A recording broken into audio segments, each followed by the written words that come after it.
QLD TQQQ로 수익률 2배, 3배를 노리면서도 정작 통장에서는 매달 조용히 돈이 새고 있으면 결과는 딱 하나입니다. 투자를 잘하는 것처럼 보여도 가난해지는 속도가 더 빨라집니다. 오늘은 겉으로는 합리적 소비 투자처럼 보이는데 실제로는 내 돈을 세게 만드는 7가지 함정, 그리고 QLD TQQQ 같은 레버리지 투자까지 같이 살리는 현실적인 차단법을 바로 들어가겠습니다. 첫 번째, 연장 보증 안심 케어 보험 같은 이름의 추가 결제. 전자제품 살 때 직원이 제일 먼저 권하는 게 이거입니다. 고장나면 손해니까요. 하지만 대부분의 전자제품은 초기 불량만 지나면 보증기간 안에 잘 안 망가집니다. 핵심은 고장 확률이 낮은 구간에 확실한 지출을 얹어버린다는 겁니다. 확률 게임에서 내가 불리한 선택을 하는 순간 나는 소비를 투자처럼 포장한 사람이 됩니다. 이 함정이 무서운 이유는 작은 돈이 아니라 습관을 망가뜨리기 때문입니다. QLD TQQQ는 결국 좋은 구간에서 오래 버티는 사람이 이깁니다. 그런데 생활에서 확률적으로 손해보는 결제를 습관화하면 투자에서도 확률적으로 불리한 선택을 하게 됩니다. 똑같은 뇌의 패턴입니다. 차단법은 간단합니다.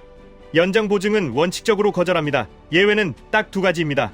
첫째, 수리 비용이 너무 비싼 제품인데 고장 빈도가 높다는 객관적 데이터가 있는 경우. 둘째, 사용 강도가 극단적으로 높아서 내가 고장 확률을 올려버리는 경우. 이 2가지가 아니면 그 돈을 그냥 현금으로 따로 모아두는 게 훨씬 유리합니다. 고장 나면 그때 수리하면 됩니다. 안 나면 내 돈으로 남습니다. 두 번째, 구독, 지출, 자동 결제, 보이지 않는 새는 구멍. 넷플릭스, 유튜브 프리미엄, 음악 앱, 게임 패스, 배송 할인, 구독 이런 건 정말 교묘합니다. 매달 조금씩이라서 아프지 않습니다. 그래서 더 위험합니다. 문제는 금액이 아니라 통제권이 사라진다는 겁니다. 통제권이 사라지면 내가 돈을 쓰는 게 아니라 돈이 나를 사용합니다. QLD TQQQ 얘기를 바로 연결해 보겠습니다. 레버리지 ETF는 상승장에서 미친 듯이 올라가지만 내 현금 흐름이 약하면 하락장에서 내가 먼저 무너집니다.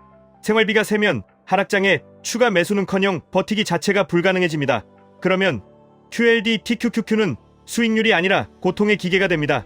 그래서 레버리지 투자자는 구독부터 정리해야 합니다. 이건 절약이 아니라 생존장치입니다. 차단법은 월 1회 10분 점검입니다. 통장 자동이체 목록을 열고 지난 30일에 실제로 쓴 것만 남깁니다. 핵심 기준은 딱 하나입니다. 내가 진짜로 좋아하는가, 내 삶을 실제로 바꾸는가. 그 외는 가차 없이 끊습니다. 그리고 남긴 것들도 연간 결제로 바꿀 수 있으면 연간 결제로 바꿉니다. 대신 그 전에 내가 3개월 연속으로 실제 사용했는지 확인합니다.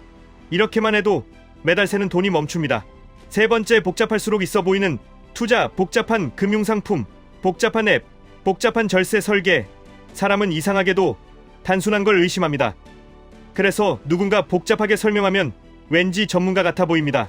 그런데 투자에서 복잡함은 대부분 수익이 아니라 수수료를 키우는 장치입니다. 수수료는 내가 보지 못하는 곳에서 내 수익률을 계속 깎아 먹습니다. 그리고 더 치명적인 건 내가 이해 못하는 상품은 위기 때 절대 버틸 수 없다는 겁니다. 공포가 오면 사람은 이해 못하는 걸 먼저 던집니다. QLD TQQQ도 사실 구조는 단순합니다. 나스닥 100이 올라가면 더 크게 오르고 내려가면 더 크게 내려갑니다. 그래서 필요한 건 복잡한 설명이 아니라 내가 지킬 규칙입니다. 매수 기준, 추가 매수 기준, 익절 기준, 리밸런싱 기준, 현금 비중 기준. 이게 없으면 레버리지는 투자 아니라 도박이 됩니다. 차단법은 투자, 의사결정을 세 줄로 설명할 수 없으면 하지 않는 겁니다. 내가 이걸 왜 사는지, 어떤 조건에서 더 살 건지, 어떤 조건에서 줄일 건지. 이 세 개를 종이에 쓰지 못하면 그건 아직 내 것이 아닙니다. 그리고 상품이 복잡할수록 판매자는 내 불안을 건드립니다. 뒤처지면 큰일 난다, 지금 안 하면 끝난다 이런 말이 나오면 그때가 가장 위험한 타이밍입니다. 네 번째, 실거주 집을 투자라고 믿는 착각. 집은 인생에서 가장 큰 지출 결정입니다. 그래서 사람은 본능적으로 이걸 투자라고 믿고 싶어 합니다. 그래야 마음이 편하니까요. 하지만 실거주 집은 대부분 현금 흐름을 만들지 않습니다. 오히려 이자, 세금, 관리, 수리, 기회비용을 계속 뽑아갑니다. 훌륭한 생활 공간일 수는 있습니다. 하지만 투자라는 단어를 붙이는 순간 판단이 흐려집니다. QLD TQQQ 투자자는 특히 여기서 망합니다. 왜냐하면 레버리지 투자자는 현금 흐름이 생명인데 집이 현금 흐름을 빨아먹으면 하락장 때 버틸 힘이 없어지기 때문입니다. 레버리지의 적은 하락이 아니라 강제 청산과 강제 포기입니다. 강제 포기는 대부분 주식이 아니라 생활비에서 시작됩니다. 차단법은 집을 투자로 볼지 생활로 볼지 정직하게 구분하는 겁니다. 상급지 갈아타기가 진짜 자산, 전략인지 비교해서 밀리기 싫은 감정인지 스스로에게 딱 한 번만 솔직해지면 됩니다.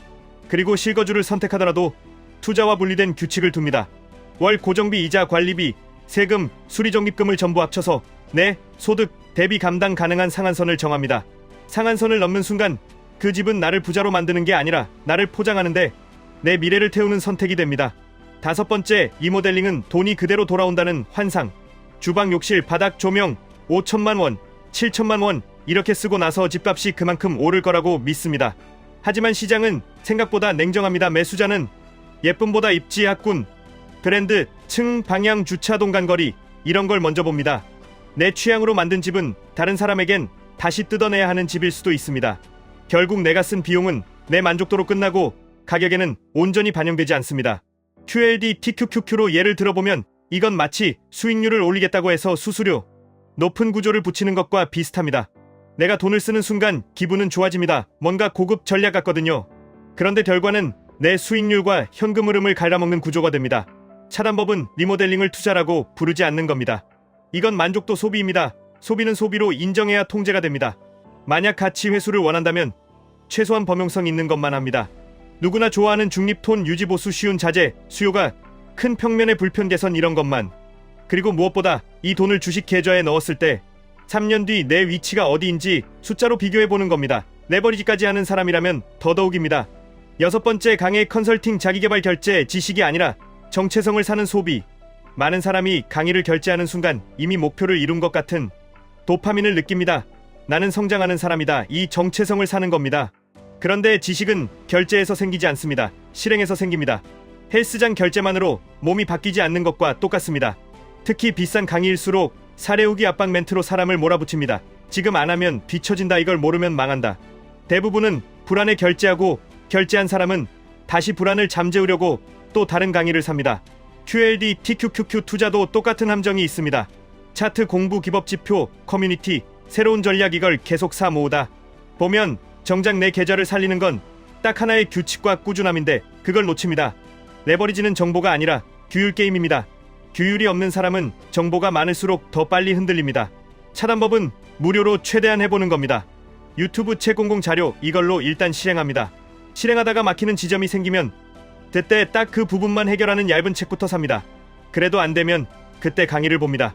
그리고 강의를 사기 전 원칙을 하나 둡니다. 내가 이 강의를 산 뒤 48시간 안에 실행할 행동 1개를 적지 못하면 결제하지 않습니다. 행동이 없으면 그 강의는 내 인생을 바꾸지 못합니다.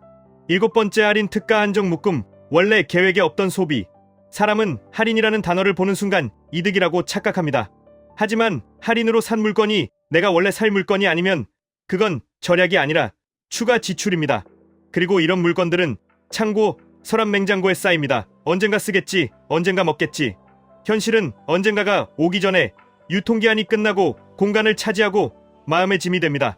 QLD, TQQQ로 수익을 내는 사람은 할인을 좋아하는 사람이 아니라 조건이 맞을 때만 움직이는 사람입니다. 레버리지, 매수도 똑같습니다.